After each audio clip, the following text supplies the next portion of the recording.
Plowing the earth, planting seeds, and hoping for a good harvest has accompanied the human race longer than we can imagine. So it is no surprise that over 30% of Nigeria's population is engaged in agriculture and farming. Welcome to the first episode of MLH with Liesel81. Meet the local heroes. I'm excited to be starting this series with you as we explore the stories of people that I meet whilst traveling or during my life that are doing stuff that I feel are worth mentioning.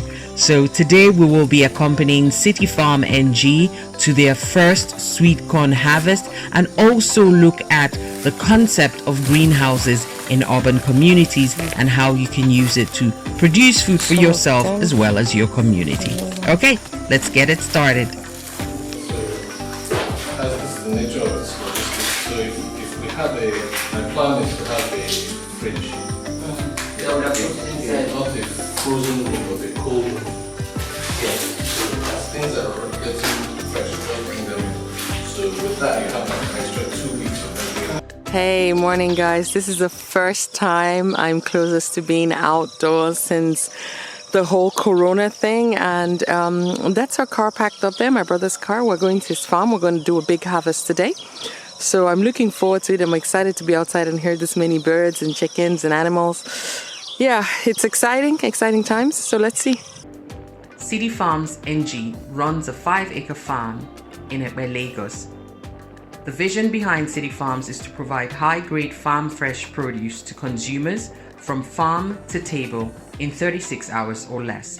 Currently, sweet corn, ugu, okra, and cucumbers are grown on the farm, with plans to expand to other vegetables and hopefully start manufacturing mixed vegetable packs. You can follow Cityfarmsng on Facebook, Twitter, and Instagram. So guys, welcome to City Farm. We're going in to harvest the sweet corn. I made a post to tell you sweet corn is ready. By the way, these are all the crops on the farm and you can see the lagoon at the back. I'm going to show you around later.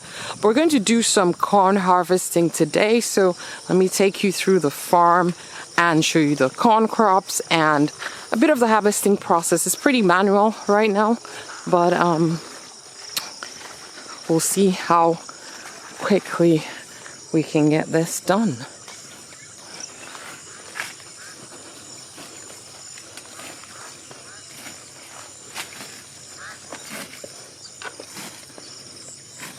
Good morning, no.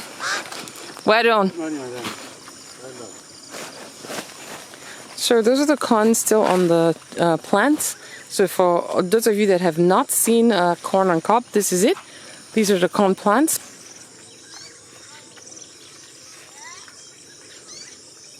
Drip hole is, you work it in all through to the end. Then you can now plant corn and cucumber. So we are going to plant corn here and cucumber. Yeah, corn and cucumber going down. Rambi sweet corn and cucumber. Go only shooting stars.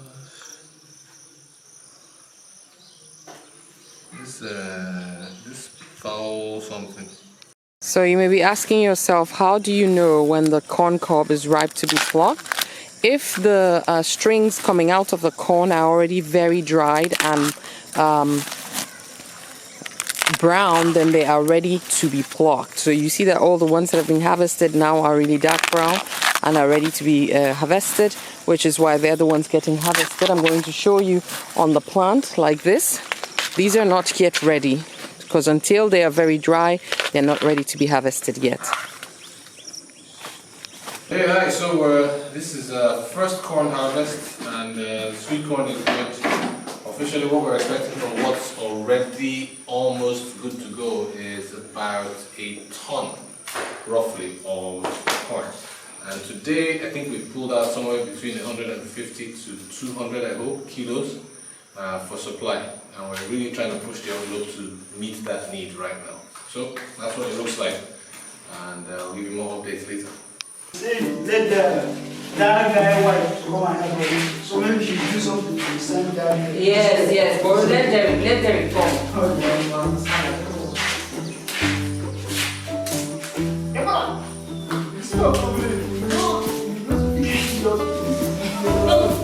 Well, let's more pidgin English. Even if it's small pidgin English, I beg. Not everybody is Yoruba. Me or my Igbo, me or Yoruba. Me Deborah, me or my Igbo, me or Yoruba. So you have to speak pidgin English. So you can speak with others that don't speak Yoruba. Or maybe my brother knows. I don't know what you're saying. Over the years, the attractiveness of being a farmer has grown because it is no longer the traditional farming in the sense of it, but also the fact that you are self-employed and you can enable other people by employing people to work on your farm. So Cityfarmsng employs 1 to 2 people that actually work on the farm, and what I loved was the exchange or experience I had with one of the temporary helpers, Deborah, who did not share a common language with myself, even though she is Nigerian. Deborah is Yoruba, I am Igbo, and she didn't speak English or Pidgin English, so we could not communicate for a couple of minutes and needed someone to do translation. So do bear in mind that if you think or consider going into farming as a young Nigerian, as someone in Nigeria, you might be doing it in rural areas, and you may come across the situation that the people you are working with do not share a common language with yourself, in which case you need an interpreter. But how did all of this thing start? I want to take you back to May 2019 when I came back and my brother introduced me to his greenhouse project. So every dream, every vision has a starting point. If you don't have land quite yet to start a huge farm, let's look at the greenhouse urban project as an alternative that you can already start with. The entrance, so we're gonna do the filming, and I'm ready to go already as well.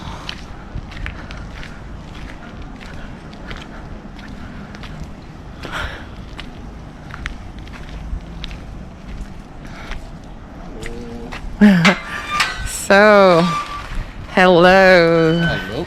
This is my brother's greenhouse, and we can walk you through, first of all, the idea or what's behind the idea of a greenhouse, and taking you through the construction a little bit before we talk about the plants. So we've got, physically what we're looking at is a 5 meter by 7.5 meter structure. It's about 10 meters high, but it's about 13 at the apex.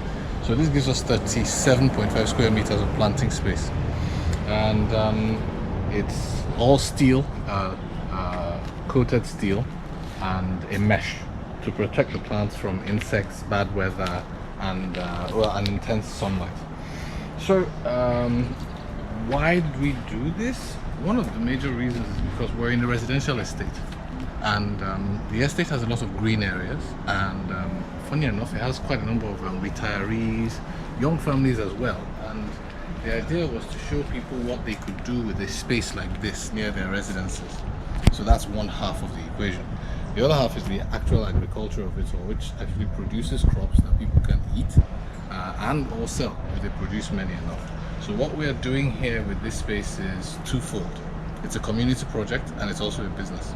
So in here, in terms of the crops right now, we've got a local bell pepper, local variety called Tatashe.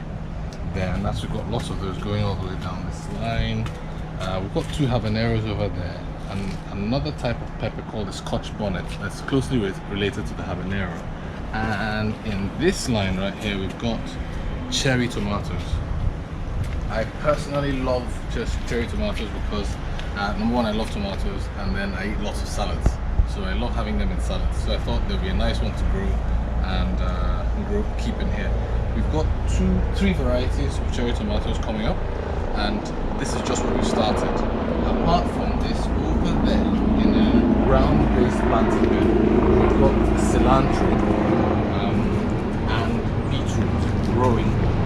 just sowed those about 2 weeks ago, really small. And you can see how well the seedlings are doing. This is a variety of plant that doesn't need much by way of maintenance and care. They just grow without much stress.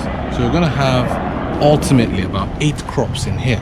So we've got the tomatoes, the peppers, we want to do kale, cilantro, beetroot, lettuce, cabbage, and another local vegetable called ugu.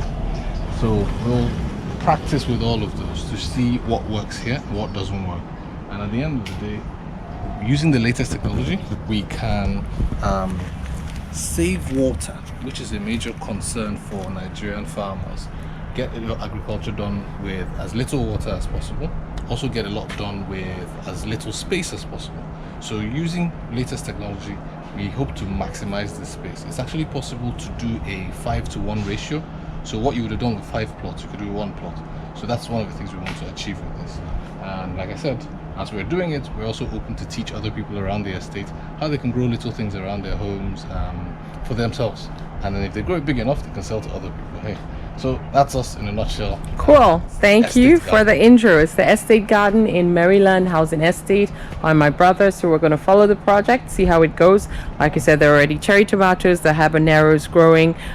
Over there, there are beetroots, and we're going to follow the project to see how it goes on. Well, and it's bye from Lagos, Nigeria.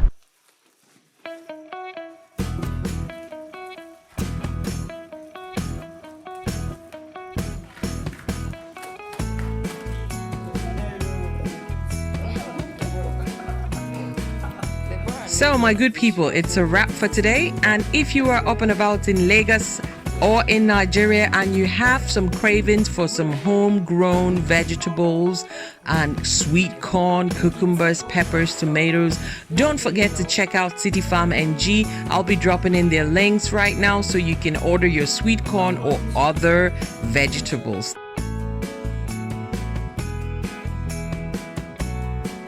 Thank you very much for joining me. Yours truly, Liesl81.